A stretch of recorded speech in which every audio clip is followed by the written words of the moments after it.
Bonjour à toutes et à tous, bienvenue dans la Taverne du Gamer, je suis Sid, accompagné de Kiki. Comment vas-tu cette semaine chaudement, je pense? Salut Sid, bah écoute, oui, ça va très bien, il fait très chaud, trop chaud, vraiment. Trop chaud. Là, c'est compliqué, j'ai quand même sorti le short, hein, c'est dire à quel point il fait chaud. Donc j'ai pas l'habitude de me mettre en short parce que j'aime pas trop ça généralement, à part pour faire du sport, et donc c'est dire à quel point, voilà.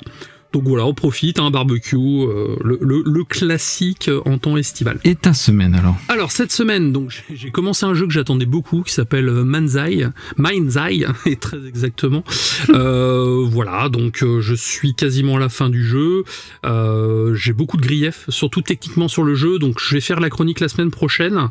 Donc si vous envisagez de l'acheter, je vous conseille, avant, je vais quand même vous divulgacher un peu le truc, mais je vous conseille d'attendre qu'il y ait au moins des patchs, parce que là en l'état c'est difficilement jouable.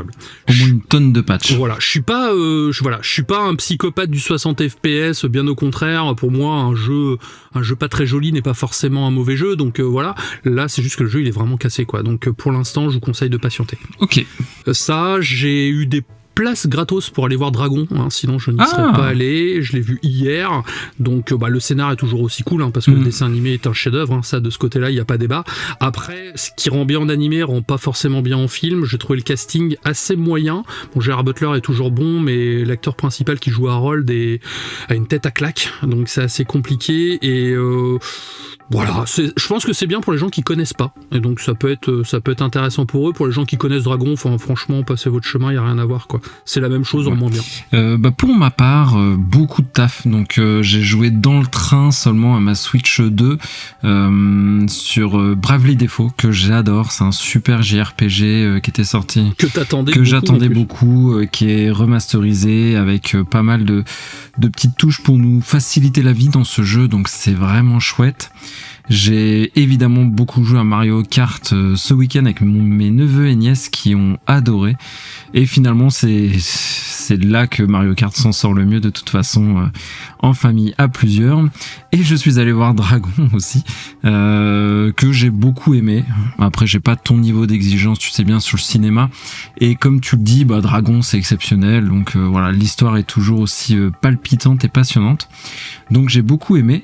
Et sinon, j'ai essayé de raccrocher les confs du Summer Game Fest, surtout en replay, et ça te donne, je pense, la bonne transition pour le sommaire et les réseaux sociaux, mon cher Kien. Alors, déjà, on va commencer par les réseaux sociaux. Donc, vous pouvez nous joindre sur Twitter, Facebook, Instagram. N'hésitez pas à nous mettre 5 étoiles sur les applications de podcast. C'est vrai qu'on vous le demande beaucoup, mais déjà parce que ça fait plaisir, ça aide au référencement. Pareil, si vous avez des petits commentaires, n'hésitez pas à les mettre. Ça fait toujours plaisir de les lire. Et puis, nous, on peut vous citer dans l'émission, ce qui est toujours plutôt cool. Vous avez également le site internet, si vous souhaitez voir un petit peu ce qu'on fait, accéder au podcast sans vous connecter à Spotify. Donc c'est pareil, c'est aussi fonctionnel. Derrière, au niveau du sommaire, donc une émission un peu différente. Il n'y aura pas de sujet hors sujet cette semaine car on a vraiment de gros dossiers. On va commencer par les premières impressions de la Switch, donc que tu vas nous présenter. Et derrière, on va débriefer donc la conférence d'ouverture du Summer Game Fest, notre top 3 comme on a fait la semaine dernière. Et derrière, on va attaquer le Xbox Game Showcase qui a aussi intervenu quelques jours après. Donc il y a quand même du lourd qui va. Et vous avez été quelques-uns cette semaine à nous demander si on allait débriefer les confs sous notre format top 3 des annonces et tout. Je crois qu'on a trouvé la bonne formule qui ira entre truc assez ludique à écouter et en même temps pas trop long, donc je pense que c'est pas mal de débriefer les confs comme ça, donc surtout dites-le nous si vous aimez bien. En tout cas, même pour nous à présenter, c'est quand même plus cool et plus sympa de le faire comme ça. C'est plus facile, ouais, c'est plus facile. Exactement. Et bien sûr, ces bonnes paroles, on attaque. C'est parti, moi je suis chaud. Donc il était une fois le petit Sid qui avait pris un RTT pour aller chercher sa Nintendo Switch 2 à l'ouverture de la Fnac à Rouen. Et figure-toi Kira que j'étais assez surpris, on était quand même, je dirais, entre 50 à 70 personnes à attendre devant la Fnac que les rideaux s'ouvrent. Ça montre encore que les gens achètent en magasin, en tout cas, ça c'est cool. C'est cool et c'était hyper éclectique. tu vois, j'avais littéralement un petit papy à côté de moi, donc on sort toujours l'exemple du petit papy qui achète la Switch 2 pour ses petits-enfants, mais il semblait assez alerte pour peut-être jouer lui-même. Tu vois, il était en train de choisir ses accessoires sans son petit bout de papier ni rien. Enfin bref, il semblait vraiment averti sur le sujet, c'était mignon. Il maîtrisait le sujet. Il y avait des jeunes qui ont certainement séché les cours du coup à cette heure-là. Il y avait des personnes de mon âge, trentenaires, quarantenaires, qui ont certainement posé leur journée. Enfin bref, c'était assez éclectique. Et premier point, en fait, j'ai aimé cette atmosphère. Je me suis dit que cette fois-ci, pour la Switch 2, j'allais pas faire une bête commande Amazon, mais j'allais vraiment aller en magasin à l'ouverture. Et c'est vrai que c'est cool parce que t'as le magasin, tu vois, il y avait des PLV partout. Tu passais par un petit chemin où t'avais une arche Mario Kart. Tous les vendeurs étaient... Ils ont skinné le magasin, quoi. Ils ont fait ça bien, ils avaient leur petite tablette, leur petite casquette Mario et tout. Et c'est vrai que si tu veux, je trouve que ça se perd. À cause ou grâce à Internet, enfin voilà, on va pas rentrer dans le débat d'Internet, mais en même temps revivre ce genre de petite expérience, tu vois, c'est assez galvanisant, c'est sympa. Et donc après j'ai procédé à l'unboxing classique, et pour donner mes impressions, j'ai fait les plus, les moins, les plus, le genre petit effet waouh, et les moins. Donc voilà, c'est bon, j'ai découpé ça comme ça parce que je trouve que s'il faut être un petit peu nuancé quand on déballe une nouvelle console. Oui, passer l'euphorie du truc. Exactement, je l'ai écrit à froid, tu vois, je l'ai pas écrit le jour de l'ouverture parce qu'évidemment j'aurais dit c'est trop bien, Ouais, avec ma boîte dans les bras. Non, j'ai vraiment choisi de le faire à froid. Donc les plus. Déjà il y a quelque chose vraiment quand tu l'as entre les mains et quand tu l'ouvres, c'est le côté premium de la console. L'objet en lui-même il est très quali, et ça se ressent à bien des égards. On peut évidemment parler des Joy-Con aimantés, mais ça j'y reviendrai un peu plus tard, mais le côté noir sobre, elle est plus solide, tu vois. Enfin t'as vraiment l'impression d'avoir un objet qui est très qualitatif. Qui fait moins jouer. Voilà, c'est ce que j'allais dire. Qui fait moins jouer, comme ça a pu être le premier grief que j'avais sur la Switch 1, première du nom, où tu sais, les Joy-Con, ça craquait un peu. Enfin voilà, c'était pas hyper... aussi l'ambiance, avec les couleurs bleu d'un côté, rouge de l'autre, il y avait ce côté très ludique, très enfantin, on va dire. Oui, complètement. Et là, donc, et ça renforce, si tu veux, le côté maturité de la console, et console qui a évolué avec le public. Et donc ça, c'est plutôt valorisant quand t'es acheteur, surtout que la console vaut un certain prix. Donc, ça donne le sentiment de qualité-prix, si tu veux, et c'est un bon point. Donc vraiment un sentiment de montée en gamme. Le deuxième bon point, j'aurais pas pensé le dire un jour, mais tu sais que j'ai toujours énormément pesté contre l'interface de la Switch, que j'ai toujours détesté. Le truc c'est que surtout elle rame, et elle a toujours plus ou moins ramé en fait. Et c'est ça qui est chiant, parce qu'en soi elle est pas imbuvable, c'est juste qu'elle est lente quoi. En fait elle est même grave, elle est vraiment bien. J'ai appris vraiment à redécouvrir, si tu veux, l'interface de la console. Elle est fluide, elle est simple, elle est bourrée de petits sons sympas, maintenant ils ont rajouté des petits effets visuels et tout parce que la machine le permet, et on se retrouve avec une interface vraiment où tu as une expérience utilisateur qui est très cool, là où avant vraiment je la détestais, au point que j'espérais qu'il change carrément, tu vois, l'interface, qu'il fasse quelque chose de nouveau, etc. Donc c'est pas le cas. On est vraiment sur la même interface, mais plus fluide, plus jolie, et ça suffit à en faire vraiment une interface de jeu vidéo qui est suffisante et agréable. Ouais, je vois. Après, moi, ce qui m'a gêné un petit peu dans cette nouvelle interface, c'est qu'on n'a pas ce côté... Moi, j'aime bien quand je change de console, en fait, si tu veux, de repartir à zéro, et d'avoir cette sensation d'avoir changé de console. Quand je suis passé de la Xbox One X à la Xbox Series X, en fait, j'ai pas eu cette sensation de changement, parce qu'au final, l'interface a été... lissé entre les deux consoles. A contrario, quand je suis passé de la PS4 à la PS5, là il y avait une nouvelle interface et j'avais vraiment cette sensation d'entrer dans un nouveau monde. Et du coup, ça, c'est vrai que c'est cool parce que tout le monde garde ses automatismes, mais moi d'un côté, j'ai un peu cette impression de stagner en fait. Toi, d'avoir le cul entre deux gènes. Je sais pas ce que t'en penses. Non, mais je comprends complètement, et c'est très justifié. Après, vraiment, le fait qu'elle crame plus, je t'assure que c'est un game changer. Parce que t'as l'impression quand même, mais même pas mettre le pied dans un nouveau monde, c'est mettre le pied dans le monde actuel. Tu te dis, ah bah voilà, ça y est, Nintendo. Enfin. Et voilà, exactement. Mais ta remarque est complètement justifiée. Et enfin, le dock, que j'ai toujours trouvé que le dock de la Switch était hyper moche. Enfin, vraiment, j'ai toujours trouvé que c'était un objet très moche. Et là, ouais, j'ai toujours trouvé que c'était moche. Moi, je le cachais même sur mon meuble télé. Là, on a quelque chose de plus arrondi, plus harmonieux. Là aussi, un peu plus premium. Donc, dans les plus. Dans les moins, donc là, c'était les petits plus et les petits moins. Donc, dans les moins, je suis obligé de parler de l'écran parce que pas parce que forcément c'est un moins pour moi, mais parce que ça l'est pour beaucoup de monde, donc autant l'évoquer. Donc c'est une dalle IPS LCD de très bonne facture, donc il faut le dire, c'est très lumineux, et c'est l'avantage du LCD par rapport au OLED. Le OLED a des contrastes infinis et des profondeurs que le LCD n'aura. Ça joue sur le contraste, oui. Ouais, exactement. C'est vraiment le jour et la nuit entre du LCD et du OLED, mais en fait, ça dépend un peu des usages. Le OLED, si par exemple vous jouez dans la nuit, le lit et la lumière éteinte, le OLED vous offrira une qualité visuelle que le LCD n'atteindra jamais, parce que le LCD, comme toutes les LED sont allumées, ça fait du blooming et c'est vrai que c'est pas très joli. Moi, à contrario, je joue dans des environnements très éclairés, donc le train, l'avion, ce genre de choses. Donc il faut mieux une dalle très lumineuse. Et là, le LCD est plus, est plus conseillé. Pareil, chez moi, par exemple, j'ai choisi plutôt une télé en mini LED qu'une télé OLED, justement pour cette question de luminosité.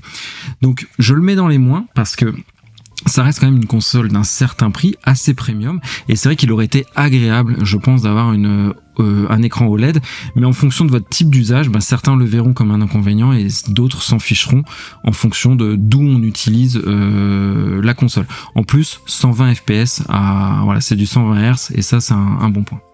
Oui, c'est vrai que moi qui joue par exemple tout le temps dans le noir sur ma console, tu vois. C'est plus gênant, oui. Et c'est vrai que pareil pour la télé, je suis parti sur du QLED parce que je voulais justement quelque chose de plus adapté à jouer ou à regarder des films dans le noir. Après, bon, je t'avoue, moi j'ai une Switch OLED, il y a des très bons écrans LCD, la PlayStation Portal en est un très bon exemple, et je trouve que c'est aussi beaucoup de bruit pour rien en fait. Après, bon, je sais que mon avis est pas forcément en accord avec tout ce qui se dit sur internet ou quoi, mais je trouve que ça fait carrément le café en fait. Moi, ce qui me gênait, c'est s'il y avait des grosses bordures, tu vois, et c'est pas le cas. Donc du coup, au final. Donc encore une fois, ça peut être un point embêtant pour certains. Voilà, ça dépend vraiment de l'usage. Donc après, il y a des gens qui en ont fait le cheval de bataille. Oh mon Dieu, il y a pas d'écran. Voilà. Après, je peux comprendre. Moi-même, je préfère jouer dans le noir, mais encore une fois, bon. Est-ce que c'est vraiment nécessaire de s'écharper pour un écran ? Sachez-le, moi j'aurais préféré malgré tout un OLED parce que c'est plus premium, mais ce LCD fait très bien le taf. En plus le OLED consomme moins, donc on aura une meilleure autonomie. Bref, les plus maintenant, parce que j'ai eu un véritable effet waouh sur la console, et pareil, je m'y attendais pas trop, d'où l'effet waouh, c'est la surprise qui crée l'effet waouh. C'est la souris, le mode souris. Et en fait, Kira, je t'assure, ça marche un truc de dingue. Ça marche super bien. Ouais. Je l'ai testé sur le canapé, où il y a des coutures, tu vois, il y a des creux. Je l'ai testé sur le jean, sur une table basse en bois. Je jouais d'abord au début sur le carton de la console, parce que j'avais unboxé, j'avais le carton à côté de moi, je jouais sur le carton. Ça fonctionne d'enfer. Mais vraiment. Et je me dis que là, ils tiennent un truc. Il y a un concept sympa. Ouais, il y a un concept sympa parce qu'en fait, presque ils essaient de réunir le meilleur des deux mondes, parce que le jeu sur PC, ce qui est très agréable, c'est la souris. Donc s'ils arrivent vraiment à faire quelque chose, et il faut que les éditeurs tiers aussi en profitent et que Nintendo investisse là-dedans, vraiment, ça marche extrêmement bien.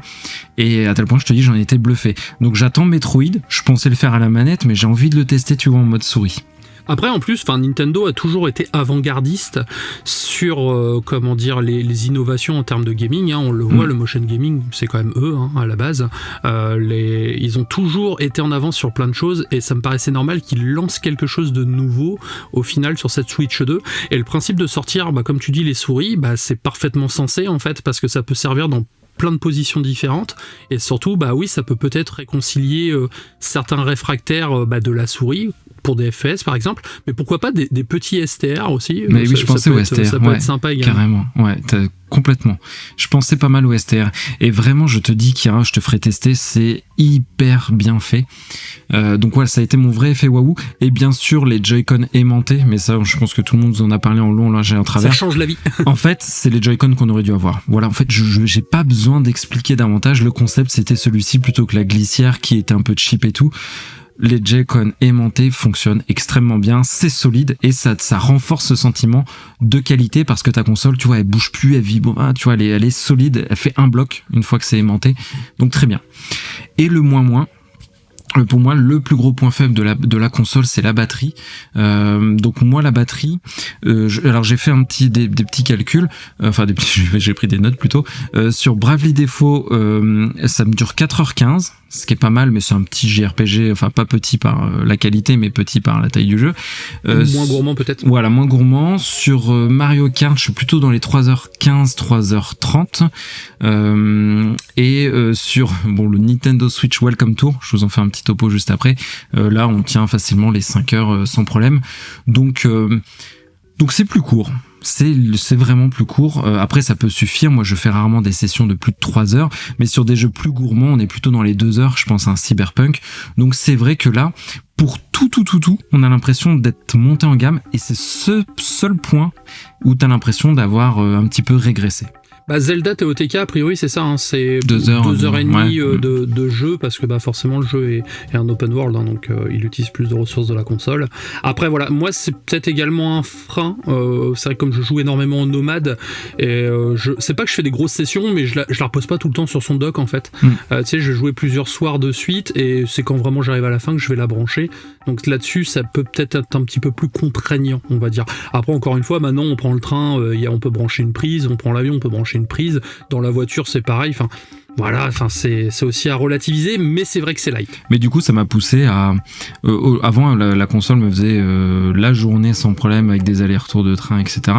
Là ça m'a poussé à investir dans un deuxième chargeur, parce que j'ai le chargeur sur le dock et j'ai le chargeur dans mon sac pour recharger la console. Par contre ce qui est très bien, c'est qu'il y a un USB-C au-dessus de la console pour pas recharger en dessous, et ça peut être gênant, le câble il est plutôt au-dessus, c'est bien et pensé, ça pour recharger c'est bien. Donc en conclusion, pour un Nintendo Switch 2, et après je fais un tout petit topo rapide sur le Welcome Tour, en fait, déjà ça fait hyper plaisir d'ouvrir une nouvelle machine, de découvrir, voilà, c'est beaucoup de plaisir. Moi j'ai adoré. Est-ce que c'est une Switch Pro? Est-ce que c'est une évolution? Finalement, j'ai envie de vous dire, c'est pas un débat qui compte. Ce qui compte, c'est qu'on a vraiment l'impression d'avoir monté en gamme, en puissance. Tout est mieux, à part la batterie.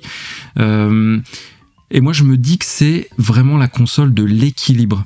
On aurait pu avoir en effet une console encore plus puissante, mais on aurait une console plus chère et moins de batterie. On aurait pu avoir plus de batterie, mais une console plus lourde, moins nomade et plus chère. On aurait pu avoir, tu vois, on peut aller chercher toujours plus, mais finalement, je trouve qu'ils ont trouvé le bon équilibre entre technologie, innovation et prix. Donc, on a vraiment, je trouve la version mature de la Switch que l'on aurait toujours dû avoir presque, parce que là, le concept, il est à 100% épousé et très quali. Oui, c'est vraiment une évolution de la première Switch. Donc oui, Switch 2, Switch 1.5. Après, comme on dit, je trouve pas que ce soit un gros mot, tu vois. Ça porte. Ah non, pas du tout. Au contraire, hein, je veux dire, quand quelque chose fonctionne et que, t'as la bonne recette, la perfectionnée pour sortir une amélioration, ça me paraît normal en fait. Car au final, tu regardes les PlayStation, c'est quoi? C'est une amélioration de la précédente console à chaque fois en fait. Donc en soi c'est pas un gros mot, et c'est vrai qu'énormément de gens s'attendent à des choses complètement différentes ou quoi, mais au final la Switch, ça regroupe à la fois la console portable, la console de salon, ça plaît à la fois aux plus petits comme aux plus grands, donc ils auraient tort de totalement chambouler le truc quoi. Ouais, complètement. Donc j'avais dit que je tiendrais 15 minutes, il me reste 1 minute pour parler du Welcome Tour et c'est presque suffisant. Ça devrait le faire. Parce qu'en fait, je vais répondre à la simple question, qu'est-ce que Nintendo Switch Welcome Tour? Parce qu'en fait, j'ai moi-même été surpris par le concept. Donc déjà, ça coûte 10 €. C'est pas compris dans le pack, donc. Ça a inévitablement des coûts de développement, ce petit logiciel, ça a de la valeur, c'est qualitatif et je le dirais, parce qu'il y a du monde qui a bossé dessus. Mais ça n'aurait pas, je pense, ça n'aurait pas dû être nous les joueurs qui supportent ce coût de 10 €, ces coûts de développement. Je pense vraiment que ça aurait dû être inclus dans la console, et pour y avoir joué, je le pense encore plus fort, parce qu'encore une fois, c'est quelque chose qui a de la valeur, c'est qualitatif, c'est bien fait, c'est très bien pensé, et ça aurait dû être notre cadeau de Nintendo. Donc moi là, en ça, c'est ma petite déception, parce que déception qui est légitime, parce que beaucoup de monde va passer à côté de ça, même s'il est évidemment dans le top des ventes, enfin voilà, ça c'est très bien vendu, mais en fait on visite un musée interactif, c'est vraiment un musée, en fait t'as des gens qui font la file d'attente et tout, et en fait t'as un tout petit bonhomme qui va passer d'un Joy-Con géant à l'écran, à un autre Joy-Con, et à tous les accessoires qui existent de la Switch, pour un peu qu'on les possède, et en fait c'est pas du tout ce que je pensais à la base, plein de mini-jeux pour vanter les mérites de la console. Il y a ça en fait partie, mais c'est surtout un livret technique, pédagogique. C'est un mode d'emploi. Mais au-delà même du mode d'emploi, tu vas vraiment dans la technique. Il t'explique quel type de caméra est utilisé dans la souris, il t'explique comment le Joy-Con vibre en te désossant le Joy-Con, en te montrant à l'intérieur le mécanisme, la forme du mécanisme. En fait, c'est hyper didactique et très intéressant. Je te dis, sur la technique, ça va vraiment loin. Ils expliquent par exemple que la souris, c'est pas de l'infrarouge, c'est une petite caméra avec très peu de pixels. Ils comparent avec la caméra de la pixel de la Nintendo Game Boy, tu sais, on pouvait mettre une cartouche avec une... Donc ils comparent à ça. Donc tu peux imprimer tes photos. Ouais, voilà, c'est cette caméra-là. Donc il t'explique tout ça, il te montre comment la caméra filme, il t'explique encore une fois comment la console vibre. Il y a un mini-jeu qui ira, tiens-toi bien, c'est tu regardes une balle, un petit ballon ou une balle parcourir l'écran et tu dois deviner si c'est du 30, du 60 ou du 120 FPS. Mais d'accord. Tu vois, quel joueur grand public va faire ça?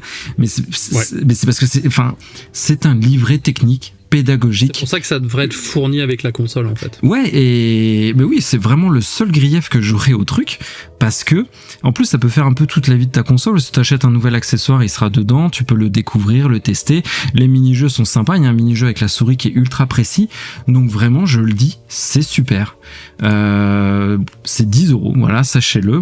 Pour moi, mon point de vue, j'ai payé, mais je dis quand même que j'aurais pas dû. Mais par contre, on en a... c'est vraiment bien.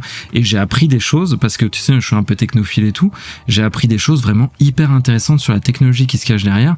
Et j'aurais été deg de passer à côté. Donc je me dis, quelqu'un qui a pas les moyens, qui achète pas ça, voilà, c'est un effet déceptif, je trouve. Je suis déçu pour ça. Ouais, ou alors au moins l'offrir pour les gens en possesseur du Switch Online, en fait, vu qu'ils veulent le mettre en avant, voilà, ça aurait été l'occasion. Parce que là, clairement, je trouve que ça fait rare quand même. Ouais, ça fait complètement rare, et encore une fois, c'est super, c'est une proposition inédite. Jamais un constructeur nous a emmené à ce point dans les entrailles, un peu Astrobot, mais jamais vraiment à ce niveau de détail où il t'explique techniquement ce qui se cache derrière, tu vois, en te le montrant. C'est trop bien. Mais non, en fait, on n'aurait pas dû nous porter ces coûts de développement, malgré qu'évidemment il y a des gens à rémunérer, je suis d'accord, mais là Nintendo aurait dû mettre la main à la poche. Mais c'est trop bien, mais on n'aurait pas dû payer.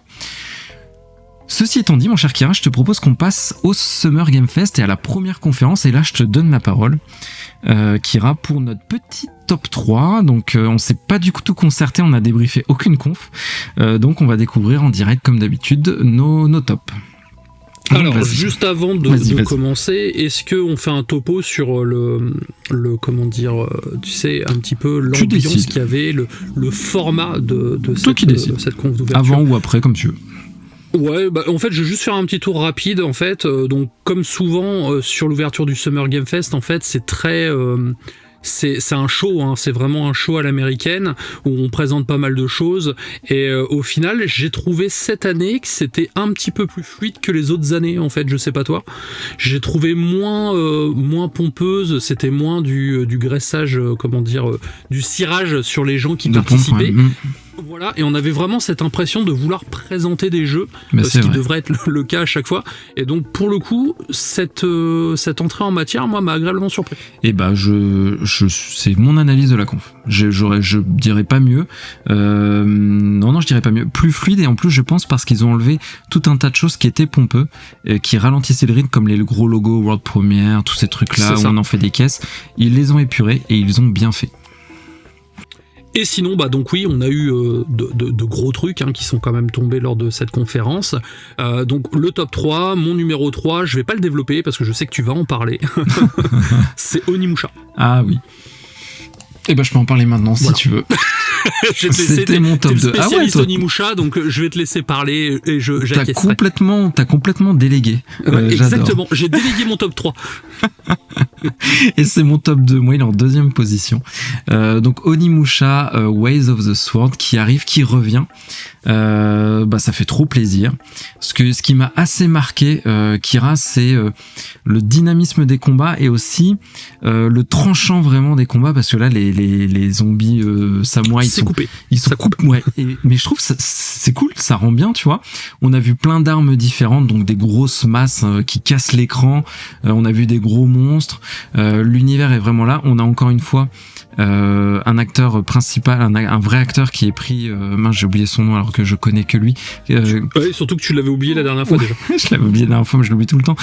Pourtant, c'est l'acteur principal de Rashomon, celui aussi qui a fait la série Netflix, donc ça me reviendra très certainement en cours de débrief. Et en fait, ce qui m'a fait plaisir, je savais pas trop, parce que ça fait 20 ans que la saga a disparu, et je savais pas trop s'ils allaient rejouer la carte du burlesque, tu vois, des côtés un peu fantasques. Et un peu décalé, oui. Et on a un antagoniste, justement, qui fait un peu foufou, un peu décalé et tout. Sasaki, je crois qu'il s'appelle. Et c'est plutôt cool. Il a un gantelet aussi. Parce que tu sais, le gros truc, c'est on récupère les orbes d'âme des démons avec notre gantelet. Et notre antagoniste en a un. Donc, petit twist, ce qui est jamais vu dans la saga. Donc, très content, Kira. Voilà, tu te doutes, c'est mon top 2, j'adore. Mais ça t'a fait bonne impression aussi, du coup. Alors ça m'a fait bonne impression parce que moi, Onimusha, j'avais fait le 1 et le 3, j'ai jamais fait le 2, j'ai pas eu l'occasion de le faire, mais à l'époque sur PlayStation 2, et c'est vrai que c'était à l'époque de la 3D précalculée à la Resident Evil, et ce que j'ai bien aimé dans celui-ci en fait, c'est qu'on garde un peu ce système de caméra, donc pas complètement, parce que bon, là, ça a l'air mobile, mais il y a toujours un angle de caméra qui donne ce côté cinématographique au mouvement, et le fait que ton personnage soit très très fluide en combat sans non plus partir dans un Devil May Cry, ça m'a beaucoup plu. Alors malgré que j'en ai un peu ma sauce, tu sais, du Japon féodal qu'on bouffe à toutes les sauces en ce moment, surtout avec tout ce qui est Souls-like, là en l'occurrence, tu vois, ça m'a... je l'ai mis dans mon top 3, donc c'est vraiment que j'ai été emballé. Ouais, c'est cool. Je te rejoins pour les plans de caméra. Après, c'est peut-être une volonté de mise en scène sur le trailer, mais s'ils ont gardé ça, en fait, on retrouvera vraiment le charme d'Onimusha, qui finalement, je trouve, ne s'est jamais vraiment retrouvé. Ça reste une proposition un peu à part, et je suis très content. En tout cas, moi, j'ai vraiment retrouvé l'ADN d'Onimusha dedans, et c'est vraiment cool. Et ce que j'aime bien, c'est que le chara-design des personnages, donc, est certes japonisant, mais on part pas dans l'effet, l'effet comme on a dans beaucoup de jeux en ce moment japonais, c'est poupée de plastique en fait. On a vraiment ce côté qui est quand même un poil plus réaliste. Et pour Onimusha, c'est bien parce que j'avais peur justement qu'il modernise un peu ce truc-là. Mon top 3 du coup, parce qu'on a fait mon top 2 et mon top 3, c'est Chronicles Medieval. Est-ce que tu avais vu Chronicles Medieval ? Ça te parle peut-être pas. Non, je dois confondre avec un truc de chevalerie, mais non, c'est pas ça. C'est un truc de chevalerie. Donc c'est les bastons de chevalier là. Alors non, il y a pas on n'a pas trop vu de gameplay. C'est mon petit grief. Mais pourquoi je l'ai mis en top 3, c'est que c'est Tom Hardy qui a prêté sa voix pour le trailer. Fanboy, va. Je savais que ça te ferait marrer. Mais après, moi, j'adore le médiéval, pas fantastique. C'est vraiment du médiéval. Je pense que ce serait une sorte de Total War ou je sais pas trop. En tout cas, on a vu des batailles de chevaliers. En cinématique, mais à la toute fin, on voit notre personnage qui prend un peu de hauteur, on est sur notre cheval, on est un commandant de guerre, on a tout un tas de soldats autour de nous, et j'ai quand même l'impression que ça c'est une phase de transition pour arriver plus tard sur du STR, tu vois, vu de dessus, je sais pas, on n'a pas vu de gameplay. Ce qui serait cool, et ça m'a un petit peu titillé, je me suis dit, ça m'a fait penser au Total War que j'adore, au jeu Total War, et avec une bonne ambiance, et puis il y a eu Tom Hardy, donc ça m'a donné l'occasion de parler de cet acteur que j'aime beaucoup. Ton top 2, et tu pourras même enchaîner top 2 et top 1, puisque moi j'ai déjà donné mon top 2. Alors mon top 2, tu dois t'en douter, hein, c'est Stranger A7 de Ryuga Gotoku, appelé avant Project Century, donc un Yakuza dans les années 60 avec un système de choix et d'embranchement et une ambiance un peu jazzy. C'est forcément ma cam, le côté un peu film noir, un peu femme fatale et tout, c'est vraiment mon délire et ça a l'air très beau, hein. C'est ce que je pestais un peu sur le Yakuza Pirate Yakuza qui était très cool mais très moche, et là pour le coup il y a un côté très il y a une patine en fait, et ça a l'air de changer des jeux habituels du studio, donc je suis fan du studio forcément, et ce que j'ai vu m'a conquis. Et tu vois, ça m'a fait penser à Mafia, et je me suis dit ça fait une sorte de mix entre Mafia, Corée, et je suis d'accord avec toi, il y a ça m'a vraiment fait penser à un jeu Mafia mais en Corée ou en Chine, je sais pas trop où ça va se passer, ou au Japon peut-être, certainement plutôt. Au Japon. Au Japon. En 1943 aussi, j'aime bien l'époque, tu vois, l'époque d'avant-guerre au Japon où t'es un peu dans l'opulence et dans ce côté même un peu parisien, tu vois, belle époque et tout. Donc hyper lumineux dans les ruelles. Enfin, j'ai trouvé ça vraiment classe. Et je me suis douté, voilà. Je pensais que ce serait ton top 1, mais je pense qu'on a le même top 1, donc ça va aller vite. Oui, je pense qu'on a le même top 1 aussi. Mais en tout cas, j'étais content pour toi quand j'ai vu ça. Espérons que ce soit bien, et je sais pas quand ça sort par contre. Ouais, ils ont pas donné de date. Je pense qu'à mon avis, ça sera peut-être plutôt l'année prochaine. Généralement, ils sortent un jeu par an en moyenne. Cette année, on a eu le Pirate Yakuza en début d'année, donc je tablerai bien sur fin d'année prochaine. En fait généralement il y a souvent en début d'année et en fin d'année, un an sur deux, et c'est vrai que là, à moins qu'ils sortent un autre spin-off de Yakuza qu'on connaît pas encore, mais je verrai ça peut-être plutôt pour la fin de l'année prochaine. Mais on n'a pas trop vu non plus le gameplay, je sais pas, enfin on a vu des bastons, mais est-ce que ce sera des bastons en temps réel, en tour par tour, comme un ça a l'air d'être du temps réel. Sur les les informations qu'ont communiqué Sega, ils sont vraiment inspirés de Yakuza 0, donc qui est mon Yakuza préféré, et surtout, contrairement à Yakuza, on suit une histoire linéaire. Là, c'est le côté vraiment choix, peut-être pas des choix moraux, mais des choix qui permettent de changer un peu les embranchements. Et ça, c'est cool parce que Yakuza, c'est très cool, mais ça se vit vraiment comme un thriller ou une enquête policière où on nous emmène d'un point A à un point B. Là, le fait d'avoir des choix dans l'instant, avec l'écriture qu'a le studio, parce que clairement, ils ont une écriture de fou, je pense qu'on peut faire quelque chose de ouf quand même. Ouais, et je me demande, ils font pas aussi un jeu de combat en parallèle? Après, c'est peut-être ce même projet, c'était Project Century, celui-ci qui est finalement renommé en Stranger A7. Even. Et Yakuza 0, c'est pas celui qui est sorti sur Switch 2 là, en remaster? Oui, c'est en fait Yakuza 0 qui est sorti de mémoire en 2017, qui est vraiment le point de départ de la saga Yakuza. Donc si vous avez jamais fait Yakuza, commencez par Yakuza 0, c'est fantastique. C'est le meilleur, hein, clairement, c'est le meilleur de la saga. Et là, c'est la première fois qu'il est traduit, donc avec des sous-titres français. Donc c'est vraiment l'occasion d'en profiter dans de bonnes conditions. Parce que moi, je l'ai fait avec un dictionnaire à côté, avec Reverso à proximité pour taper les trucs que je comprenais pas forcément, parce qu'en plus ils ont des jargons, des choses comme ça. C'est un peu relou quand même, hein, faut dire ce qu'il y a. Ça m'a fait progresser, mais c'est un peu relou. Donc je me dis que là, avec des vrais sous-titres, ça peut être cool. Bah écoute, quand t'auras ta Switch 2, je t'offrirai ce jeu pour te faire plaisir, mon cher Kien. Oh, ma Switch 2, je vais la prendre à la sortie de Pokémon. Pour faire Pokémon sur Switch 2, j'espère, je croise les doigts. C'est ce qui fait qu'en fait, j'ai aussi un peu décalé ma réservation. Je l'ai annulée en fait. Pourquoi? Parce que j'espère avoir une édition peut-être limitée Pokémon, ce qui serait cool. Je pense pas. C'est vrai que je sais que Nintendo fait beaucoup ça, donc j'espère quand même. Donc on va voir, mais en tout cas, ça sera Pokémon qui va me faire passer à la caisse en tout cas. Eh ben écoute, t'auras ton Yakuza aussi, et je te propose faire direct de passer sur notre top 1, parce qu'on se connaît trop pour savoir quel est notre top, même si on s'est pas débriefé.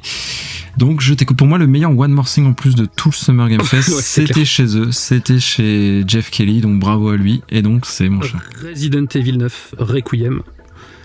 Donc retour à Raccoon City, on va suivre Grace Aircroft, c'est une analyste du FBI, donc la fille de Alyssa Aircroft, qui était une journaliste dans le jeu Resident Evil Outbreak, que j'ai jamais fait par contre. Ashcroft, oui, je l'ai jamais fait, donc j'ai vu l'histoire dans un récap sur internet il y a quelques temps, quand j'étais dans une grosse phase Resident Evil, et c'est vrai que c'est cool de lier un petit peu ce genre d'ambiance.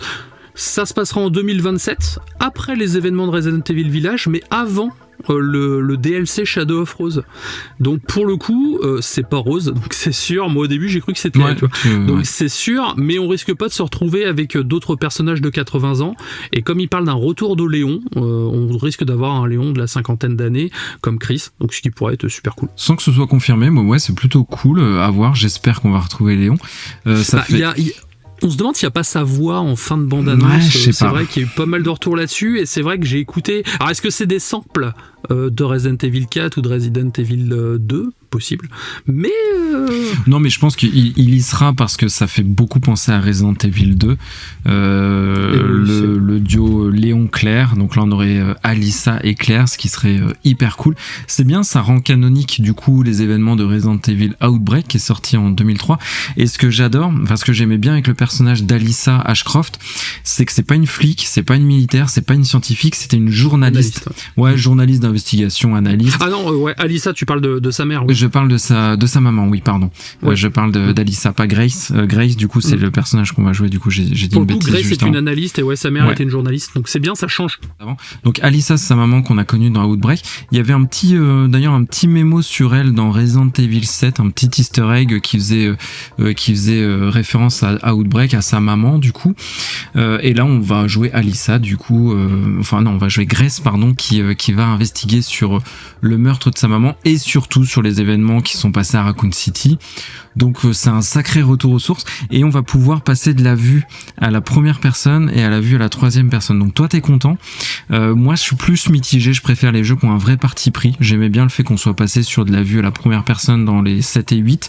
Donc là on aura le choix. Donc le choix du roi c'est bien, mais voilà, ça posera des questions peut-être en termes de gameplay, mise en scène, enfin bref, on verra le moment venu. J'ai fait Resident Evil 8 en FPS et en TPS, du coup j'ai préféré le faire en TPS parce qu'au final je trouve que les environnements étaient plus adaptés à la vue à la troisième personne que à la version FPS, bizarrement, alors qu'elle était conçue pour ça. Là où il y avait une différence par contre, c'était sur la mise en scène et les cinématiques qui étaient en full première personne.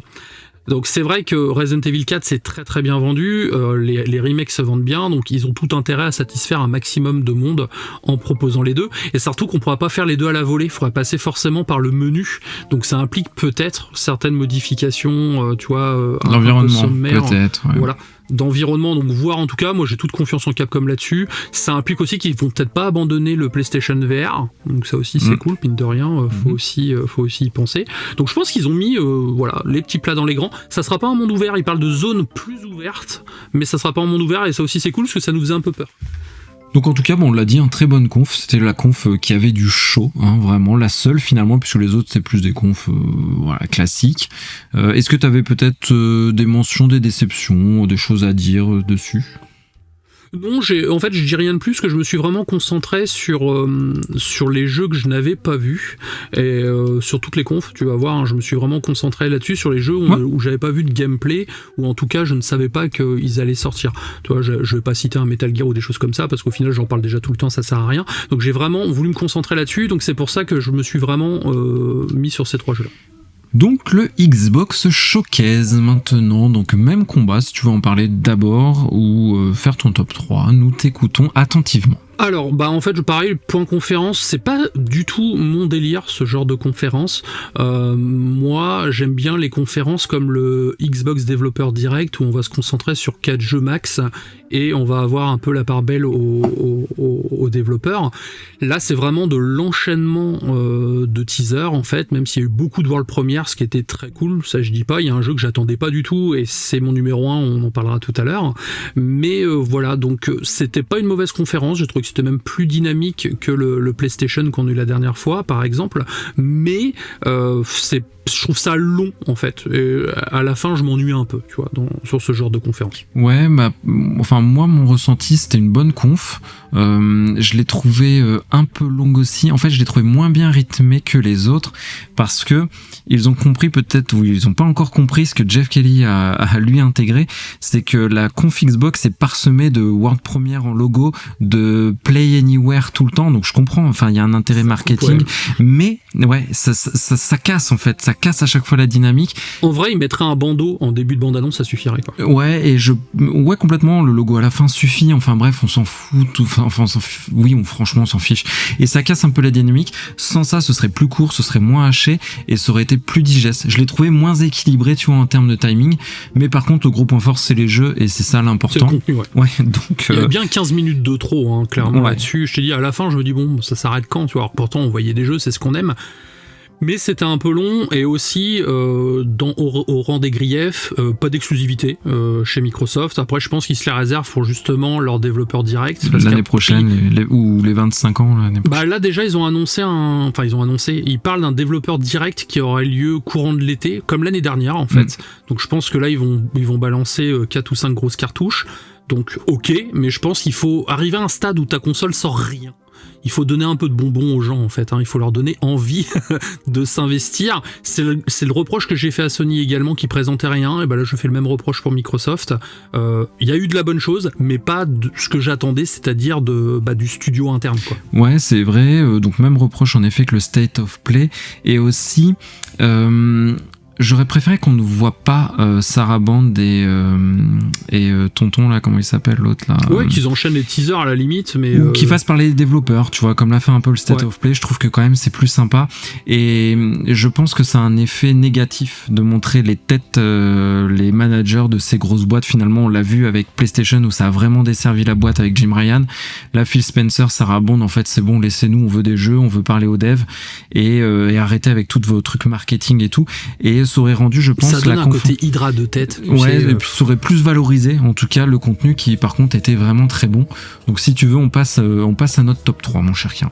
Alors, mon top 3, un jeu dont je n'avais aucune connaissance, et ça va peut-être te surprendre un peu, c'est Mudang, tu sais, le jeu d'action coréen. Okay. Ouais, je vois. Donc, c'est infiltration sur fond de politique. On suit en plus un ancien soldat nord-coréen, donc ce qui est original dans ce genre de jeu, où on doit protéger une chanteuse de K-pop, et on est dans la ville de Séoul.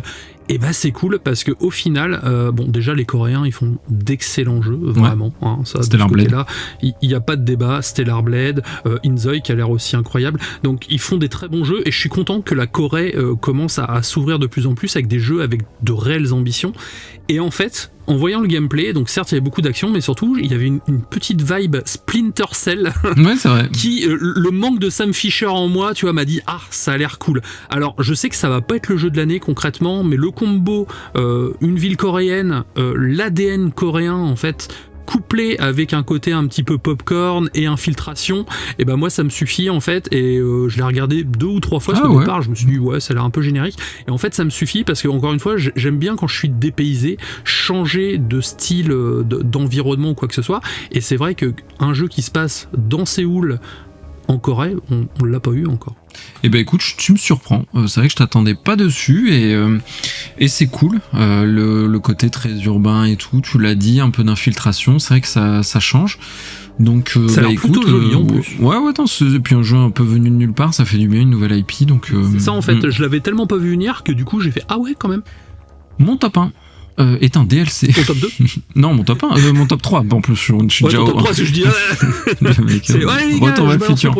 Non, mon top 3 est un DLC.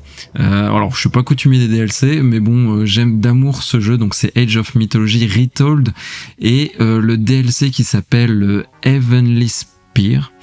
Qui a l'air super cool. Avec la Chine, on a des nouveaux titans, on a une nouvelle peuplade, on a des nouveaux pouvoirs, on peut balancer des méga éclairs ou des tornades, des hydres à 7 têtes, des dragons, enfin bref, c'est trop cool, moi je suis content, j'adore ce jeu. Ouais, je suis d'accord. Surtout que c'est mon STR préféré, donc c'est vrai que quand j'ai vu ça, je me suis dit c'est cool, parce que non seulement ils lui ont donné une seconde vie, et en plus ils continuent de l'alimenter en fait. Et oui, parce que il y avait eu le Retold, du coup, qui avait déjà été accompagné de nouveaux DLC, là il y en a encore des nouveaux, donc c'est super chouette. C'est pareil, mon STR préféré avec Starcraft quand même, et Bataille sur la Terre. Starcraft, surtout toi, c'est la vie. Hein. Ouais. Et Bataille la Terre du Milieu, là, le truc du Seigneur des Anneaux qui était. Bataille pour la Terre du Milieu. Qui était incroyable. Le titre le plus long de la Terre. Mais ouais, Age of Mythology, très content, super longévité sur le jeu, très bien maintenu, très bon, enfin voilà, super, j'arrête les superlatifs parce que ça n'a aucun sens. Ton top 2, Kira? Alors mon top 2, c'est un jeu dont j'ai déjà parlé, ça s'appelle The Blood of Dawnwalker. Le jeu de vampire, le RPG d'anciens membres de CD Projekt Red. Là, on a vu un peu de gameplay, donc pas énormément, mais on a vu un petit peu. Donc le jeu a eu un léger downgrade par rapport à la première cinématique qu'on a vue. Par contre, l'ambiance, c'est tout ce que j'aime. Ce petit côté Transylvanie, ce petit côté vraiment, Europe de l'Est. En plus, c'est bien, c'est qu'on va jouer un vampire qui chasse des vampires. Il a 30 jours pour aller poutrer des vampires. Blade. Ouais, 30 jours et 30 nuits, donc un peu comme le film 30 jours de nuit. Donc et donc voilà, moi c'est tout ce que je veux. Et voilà, sachant, en fait, le fait d'avoir un RPG en Europe de l'Est, on peut se dire ok, c'est un Witcher-like, mais le fait de jouer un vampire, ça change totalement ton paradigme en fait. Et c'est une, moi je suis chaud, c'est une de mes plus grosses attentes. Pareil, tu me surprends, mais je comprends, l'univers était très... en fait, l'univers donnait envie, ça m'a fait penser forcément un peu Vampire la Mascarade et tout, enfin vraiment les trucs que j'aime beaucoup. Moi, mon top 2, normalement, je sais pas si tu l'as en tête, mon top 1 ou 2, mais quand je vais te le dire, ça va être une évidence pour toi, c'est A Plague Tale Legacy. Ouais, je savais qu'il allait être dans les 3 premiers. Ouais, que dire? En fait, t'as adoré les 2 premiers, c'est un spin-off, forcément c'est pour toi. Ouais, exactement. Et en fait, ce qui m'a le plus surpris, c'est qu'on n'a pas vu un seul rat quasiment, enfin même pas du tout, je crois, du trailer. Et on a l'air d'être sur une proposition qui est très différente. Et en fait, j'aime ça parce que ça montre quand même la volonté du studio de pas rester sur un acquis, parce qu'ils ont eu 2 très gros succès. Le deuxième a fait vraiment... Je pense que c'était important aussi de changer quelque chose pour le 3e épisode. En fait, ils rayonnent, ils avaient vraiment le vent en poupe, ils ont marqué vraiment les esprits avec leurs 2 premiers, et je trouve ce choix intéressant. Ils ont une héroïne assez badass et tout, il y a l'air charismatique, du combat assez sanglant, on voit même des antagonistes, j'imagine, mais tu sais, des arènes romaines, donc combat de gladiateurs à moitié. Le fait de miser sur l'action, c'est mieux. Au final, ça change parce que les 2 premiers étaient très misés sur l'infiltration. Et là, c'est bien, c'est que ça permet de voir autre chose dans le même univers. Donc pourquoi pas faire, pas un univers étendu, mais tu sais, quelque chose avec des réminiscences un petit peu à droite, à gauche, qui permettrait de connaître davantage cet univers avec des styles différents. Et ça, encore une fois, c'est tout à leur honneur. Et ça a l'air plus sombre, plus mythologique. À un moment, on a une sorte d'homme avec une tête de bouc énorme, plus gore, plus mature, plus labyrinthique aussi. On voit qu'elle va dans des catacombes et tout. Le terme que je cherchais, c'était un colisée. À un moment, on a vraiment une scène avec un colisée où t'as vraiment des sortes d'hoplites, tu sais, les guerriers grecs là, avec leurs casques, avec la crête. Bref, ça m'a vraiment donné envie parce que je trouve la proposition courageuse vraiment de changer de paradigme et de plus être dans la fragilité des personnages, de plus être dans l'histoire des rats et tout. C'est cool. Belle prise de risque en tout cas. Sur le papier, évidemment. Oui, c'est clair. Après, moi j'y crois, le studio déçoit pas, donc... Ton top 1. À ton avis, qu'est-ce que j'ai choisi en top 1 ? Alors, qu'est-ce que aurait pu être ton top 1 ? Je regarde la liste, c'est pas facile de deviner.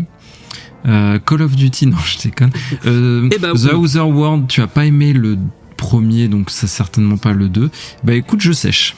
Peut-être le DLC d'Indiana Jones ? Non, parce que comme je dis, je me suis concentré sur des nouvelles choses, même si le DLC d'Indiana Jones m'a fait rayonner de joie quand je l'ai vu. Quand je vais te le dire, tu vas voir, ça va être parfaitement sensé pour toi. C'est Clock Tower Revolution. Ah oui, en effet. Donc, un immersive sim qui repose sur un système de voyage temporel avec des choix qui modifient le passé et qui influencent le futur, et en plus dans un univers steampunk. Et c'est pas un jeu pour moi. Ça a l'air complètement perché, ça a l'air gore, ça a l'air un petit peu graveleux par moment, avec un humour assez bas du front. Donc c'est tout ce qui me plaît en fait. Donc, concrètement, j'en attendais rien, et quand j'ai vu ça, je fais et c'est le jeu qui m'a le plus plu de la conférence. Ouais, je suis pas étonné. Et puis moi, je trouvais que cet univers un peu steampunk renvoyait, pareil, il est tard, j'ai oublié les noms, la saga que tu adores, la Bioshock. Bioshock complètement. Ouais. Et c'est vraiment ça. Et quand j'ai vu ça, c'est vrai que c'est tellement ton univers, le steampunk, ça m'a fait penser à Bioshock. Je me suis dit, c'est pour Kira. Donc, il y a un côté un peu loufoque par moment, en fait, qui a l'air de pas trop dénoter avec l'ambiance, et donc j'ai été subjugué. Et mon top 1 est symbolique. Donc c'est 2 exclusivités qui tombent. Donc je suis content pour les joueurs Xbox, à savoir Final Fantasy VII et Final Fantasy XVI qui débarquent, ce qui montre la volonté de Square Enix. Il l'avait promis, Square Enix, de s'ouvrir davantage à Xbox, et on l'avait vu, tu sais, le chef de Square Enix, le petit jeune là qui a pris la relève, avec Phil Spencer sur scène plusieurs fois, il disait ça arrive. Rien que l'arrivée d'FF14, c'était déjà un beau message. Ouais, et bah là, le 7 qui arrive, les deux d'ailleurs, et Final Fantasy XVI qui a été dispo tout de suite, je crois, il l'avait fait en Shadow Drop quasi. Je crois que c'était le jour même ou le lendemain. Enfin bref, je trouve que c'est cool parce que les exclusivités, d'accord, mais bon, nous on travaille pas pour ces sociétés, donc plus il y a de monde qui peut toucher au jeu, plus nous sommes contents. Donc c'est cool. Donc c'était plutôt un top 1 symbolique. J'avais hésité à mettre, il y avait deux autres jeux qui m'avaient fait de l'œil, Ninja Gaiden 4, mais on en avait déjà parlé, tu te rappelles. Et ouais, là, la bande-annonce était mieux, je trouve. Ouais, il y avait pas ce côté grisâtre. C'est vrai, c'était plus joli. C'était plus joli. Et Super Meat Boy 3D aussi. Bon, ça c'est un petit délire par pour contre, moi. Je m'attendais à ce que tu le mettes en premier. Ouais, bah voilà, il a failli être en premier, mais je voulais, je te dis, montrer le truc un peu plus symbolique. Et petite déception pour moi, donc on peut en parler rapidement, ça a été la présentation du PC Portal de chez Asus, la ROG Ally Xbox. Donc moi j'ai trouvé la présentation assez chiche, pas très vendeuse. Là où j'ai reproché, tu te rappelles, au Nintendo Direct de la Switch par exemple, de pas donner de prix ou d'occulter certains détails. Ouais, là, ils occultent le prix de ouf là. Ils ont occulté le prix, bon, on sait pourquoi. On a découvert aussi, on parlait de l'écran tout à l'heure, qui est pour beaucoup un sujet de crispation énorme. Ils en ont pas parlé, donc je pense qu'ils ont esquivé les sujets polémiques que Nintendo s'est mangé un peu avant, mais c'est à mon sens une erreur parce qu'on est sur des marchés qui sont très différents. C'est du PC portable, donc oui, ça va coûter une blinde, mais il faudra pas cracher sur le truc parce que enfin voilà, ma Steam Deck je l'ai payé 700€, je trouve que c'est trop, vraiment pour la machine. Là on sera très certainement dans ces eaux là, donc, mais en fait plus ce qui m'a embêté, pas tant la machine en elle-même parce que c'est une proposition, c'est cool, il y aura un OS dédié et tout, donc vraiment je suis pas fan de Windows 11, mais pourquoi pas. C'est un vrai partenariat. Ouais non, vraiment, j'ai pas d'avis là-dessus, on pourra en parler tout le temps qu'on n'en aura pas vu plus, mais je trouve, si tu veux, que Xbox, qui est un constructeur, même là-dessus, tu vois, il se transforme en éditeur tiers, d'accord, la stratégie est entendable et ça a du sens, mais là on est en train de déléguer aussi la partie hardware alors que c'est un super constructeur qui sait faire des machines de ouf. Et moi j'ai juste peur que ça augure le fait que les Xbox de demain seront plus des Xbox propriétaires, mais un peu comme les Steam Machines. Je sais pas si tu te souviens des Steam Machines. Ouais, je me souviens avec leur stick bizarre. Ouais, et en fait tout le monde pouvait faire des Steam Machines, Asus, MSI, Lenovo. Et peut-être que la Xbox de demain ce sera ça, ou une architecture PC Windows 11, et tout le monde pourra créer sa Xbox, enfin tous les constructeurs. Et voilà, je trouve que ça enlève encore une partie d'âme à un constructeur qui pourtant fait de très très belles consoles. Voilà, la Xbox Series S en est, je pense, un bon exemple. Après, je suis d'accord avec toi, je m'en bats totalement. J'ai un peu l'impression que Microsoft a réagi en précipitation pour sortir ça, parce que ça sort de nulle part. C'est un partenariat, enfin, je veux dire, développer un OS et mettre un bouton sur une console Asus, enfin, ça me paraît être très simple et très rapide. Ok, ça permet d'accéder au Game Pass et également à d'autres choses, mais en soi, enfin, je veux dire, c'est quelque chose qui aurait pu limite être bouclé en 2 mois, quoi. Donc j'ai un peu l'impression qu'ils avaient besoin de présenter quelque chose et qu'ils se sont lancés là-dessus. Ça a l'air joli, mais oui, c'est pas du tout mon style. Enfin, je veux dire. Enfin, je me vois pas jouer à des jeux, tu vois, comme, je sais pas moi, comme on va dire un GTA ou même un grand jeu comme Clair Obscur sur un écran de cette taille, en fait. Ça, pour moi, ce serait un non-sens. Donc, mettre 800 balles, admettons, dans une console comme ça, à moins d'être tout le temps dans l'avion, comme toi, qui est pas souvent chez toi, là, ça peut être intéressant, je suis d'accord. Par contre, en soi, enfin, moi, ça m'a... Je sais qu'il y a des gens qui sont intéressés, mais moi, ça m'a totalement passé à côté. Ouais, après, moi je me suis fait un craquage sur ma Steam Deck que j'ai payé 750, la OLED 1 Tera. J'y joue quasiment pas. Je parlais d'équilibre tout à l'heure, quand je parlais de la Nintendo Switch 2, et en fait, je pense qu'en Nomad, en effet, il y a vraiment un jeu d'équilibre, et sur ces consoles de tout type, je parle même pas de la Xbox là, particulièrement portable, mais sur ces consoles-là, je pense qu'on est un peu dans le too much quand même, et ça fera jamais des cartons de vente, enfin voilà. C'est des consoles de niche, souvent c'est... Moi, j'ai parlé à beaucoup de personnes qui ont acheté ce type de console, et tu sais, souvent, ils ont acheté ça un peu sur un coup de tête, comme en fait, moi, ou parce qu'ils Steam n'avaient pas Deck, un PC qui suit forcément derrière, et au final, ils l'utilisent très peu, ou pas spécialement des bonnes conditions, qui sont souvent obligés de refaire certains jeux derrière, en fait, c'est de les refaire une deuxième fois. Donc, au final, oui, ça va intéresser, ça aura son public, mais bon, c'est tellement niche que ça méritait pas 10 minutes de présentation, quoi. Alors moi j'ai mis un petit jeu dans mes à suivre que j'attendais pas et je me suis dit ça peut être sympa, c'est Best of Réincarnation, donc c'est l'action RPG, tu sais, développé par Game Freak, le studio qui s'occupe de Pokémon d'habitude. C'est une grosse rupture par rapport à Pokémon, à leur prod habituelle. On dit souvent qu'ils savent pas faire des jeux 3D et là bah, ça a l'air quand même hyper chiadé et tout. On n'en a pas vu assez pour que ce soit intéressant. Après c'est un Japon post-apo, donc forcément c'est ma cam. Mais voilà, ce que j'ai vu m'a plutôt intrigué et je vais suivre ça de près. Bah c'est marrant, je l'ai pas mis dans mon top pour les mêmes raisons. On n'en a pas vu assez pour que je puisse me prononcer. C'est beau, mais je sais pas trop. Enfin, ouais, c'est très étonnant. Plus de la... Ouais, bah voilà. Bon, j'aurais pas encore une fois dit mieux.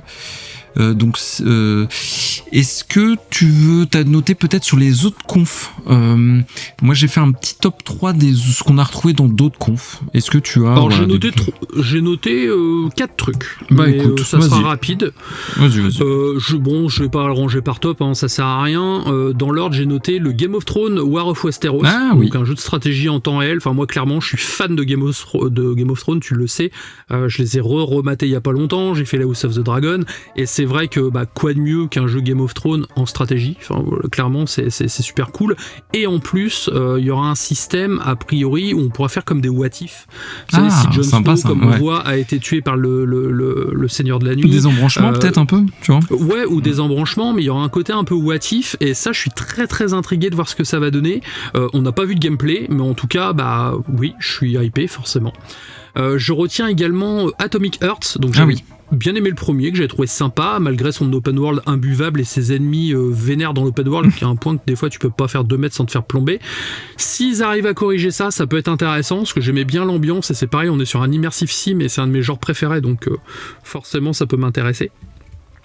Directive 8020 de Supermassive Games, donc pareil, tu sais, les jeux d'horreur, voilà, totalement ma cam. J'ai hâte de le faire en coop, comme tous les Dark Pictures que j'ai fait en coop. Là on est chaud, on attend, donc en plus une ambiance de fou dans l'espace, un mix entre Alien et The Thing, enfin c'est voilà, c'est pour moi. Et je suis content d'avoir vu du gameplay. Il y avait une démo de 50 minutes qui est tombée sur Crimson Desert. Ah oui. Donc de l'heroic fantasy qui vient de Corée, encore une fois, où on peut chevaucher des dragons. Bah vraiment, que dire de plus en fait, voilà. C'est moi on me dit tu peux chevaucher un dragon, te balader dans un open world. Il t'en faut pas plus, okay. Hein, c'est ça. Il m'en faut pas plus. Comme quoi on aime les choses simples dans la vie. Hein. Exactement, on est des gens simples, hein, tu vois. Moi, voilà, tu pètes des gueules avec un dragon, ok, je prends. Et non, ça a l'air joli, ça a l'air plutôt cool. Ça reste de l'heroic fantasy, donc on voit un peu partout. Mais il y a des petites features différentes et peut-être une sensibilité différente par rapport à ce qu'on voit d'habitude. Donc j'attends de voir en tout cas. Donc voilà, c'est les 4 choses que je retienne. Et ben moi 4 choses satellites de ces 2 autres confs. Le premier jeu c'est Ratatan. Donc c'est bidon à dire, mais tu sais c'est alors ce que tu connais Patapon, c'est ça? Oui, je connais Patapon. Sur PSP, Héron, petit Patapon. C'était Patapon, je bug du coup, je sais plus. C'était Patapon. Ouais, Patapon. Trop bien, j'adore, j'étais fan. Ouais, sur PSP, sur PSP. Et ouais, exactement. Je trouve que c'est une des grandes licences qu'il y a eu chez PlayStation et qui a totalement sa place aujourd'hui dans le jeu vidéo actuel, en petite production sympa et tout, sauf que le studio n'existe plus et des gars de chez Patapon du coup du jeu ont fait Ratatan, donc qui arrive, donc pareil, très dans la rythmique, avec un petit côté stratégie, toute une petite armée mignonne que t'envoies contre des gros boss, donc c'est complètement ma cam, je le ferai. Ça peut être fun, ouais, carrément. Ça peut être fun, très coloré, enfin tu vois, le petit jeu pareil, parfait dans le train ou autre. J'ai retenu évidemment durant le State of Unreal The Witcher 4 pour la technique, hein, pour la claque graphique que c'était la présentation. Alors c'est pas c'est une démo technique, hein, oui, tout à fait. Le jeu tel qu'il sera rendu, en tout cas ça montre ce qu'ils ont envie de faire, les ambitions et ce qu'ils peuvent faire, parce que c'est vrai qu'on est dans une zone quand même restreinte et c'est très précalculé. En tout cas, bah ouais, ça a l'air en fait, ça cool. montre quand même l'ambition du studio de se rockstariser, je trouve.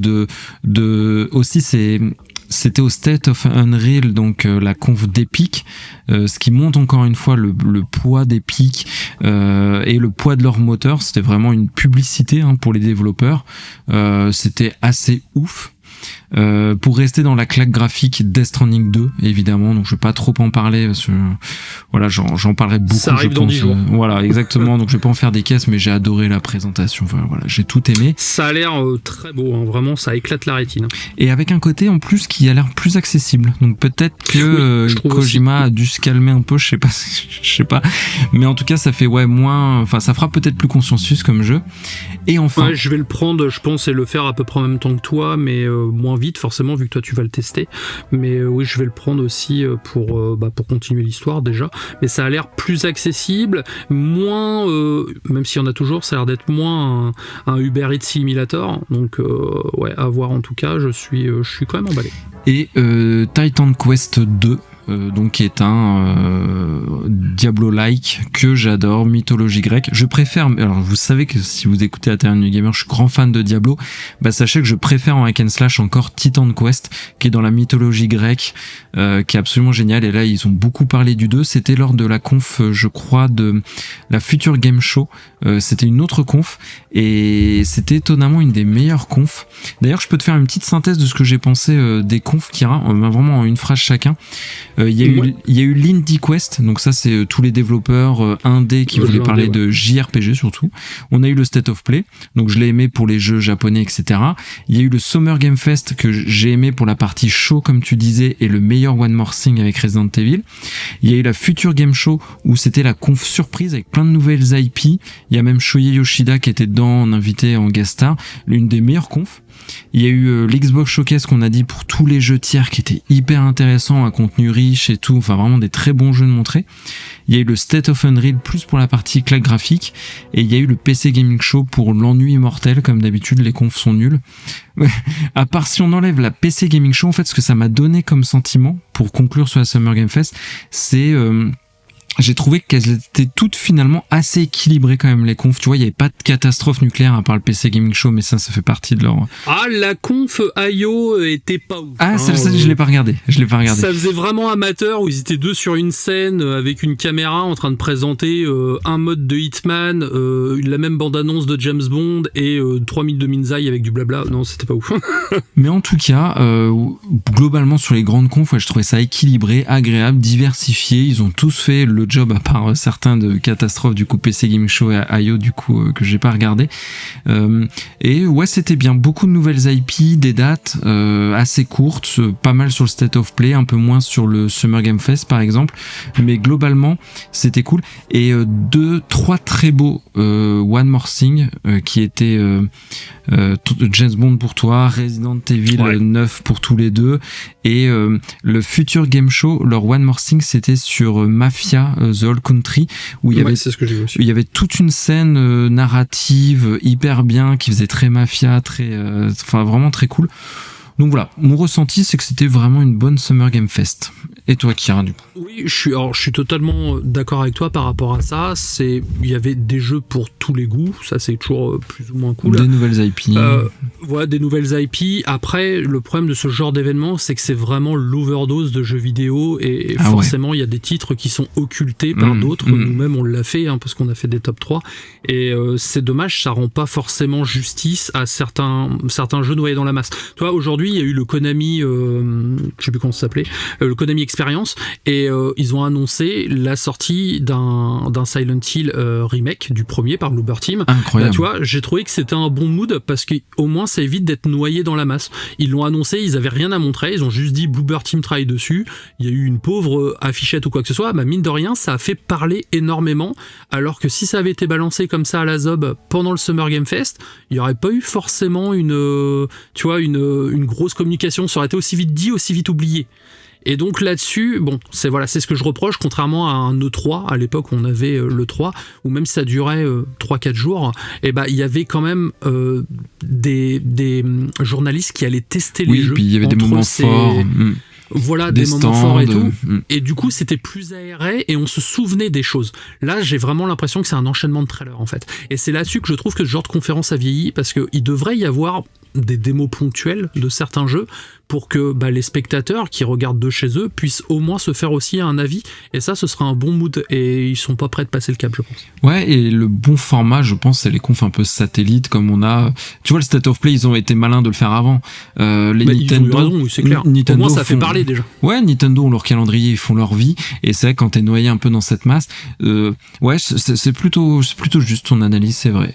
Complètement. Je te donne. En vrai, tu fais, t'as un constructeur, tu fais 3 conférences l'année, une réservée aux éditeurs tiers, 2 avec 3-4 jeux, pas plus, où on va te présenter les projets en attente ou alors les gros partenariats. Là, ta conf, les gens, ils en parlent, en fait. Là, le problème, c'est que t'as fini à peine une conf, que t'en commences une autre et t'as déjà oublié. Ouais. Moi, je t'avoue, quand tu m'as dit, vas-y, on se fait un top 3 des autres jeux qu'on a aimé des autres confs, j'étais là, putain, mais merde. Je les ai quasiment tous vus, mais c'est quoi qui m'a plu, en fait? Et j'ai dû aller rechercher, faire cette mécanique, parce que ça m'avait pas forcément marqué. Et ben, ceci clôture la Summer Game Fest à la Taverne du Gamer, Kira. J'ai pas noté de big up parce que je savais qu'on allait être un peu long. Je sais pas si toi tu en avais de ton côté ou on reporte à la semaine prochaine. On va plutôt reporter à la semaine prochaine parce que comme en plus là c'est un format un peu différent, il y a vraiment ta premières impressions sur la Switch, il y a du taf en montage et derrière c'est vraiment du récap, il n'y a pas de hors-sujet ou quoi, donc je me suis dit pas de big up cette semaine parce que bon, ça, tu vas pas passer 8 heures sur ton montage. Et ben je te laisse le mot de la fin. Voilà, tu as toute la parole. En tout cas, merci, j'espère que ça vous a plu. Bien sûr, n'hésitez pas à nous faire des retours par rapport à ces nouveaux formats. Vraiment, hein, c'est important parce que nous, ça nous permet de nous améliorer, mine de rien. Je sais que les tops sont beaucoup appréciés et nous, on n'en fait pas souvent. Donc si jamais vous en voulez plus ou quoi, pareil, n'hésitez pas. Hein, si vous avez des propositions de top à faire ou quoi, vraiment, on est ouvert à ce genre de propositions, bien au contraire. Et encore une fois, n'hésitez pas à aller au cinéma, à regarder des films, à lire des livres, à jouer à des jeux vidéo. Prenez le temps pour jouer à Manzai, attendez au moins mon retour, ça risque d'être gratiné, mais voilà, ça vous permettra d'éviter de dépenser vos deniers, surtout dans cette période où il y a énormément de jeux qui sortent. Donc prenez le temps, et moi je vous dis ciao, à la semaine prochaine. Prenez soin de vous, ciao.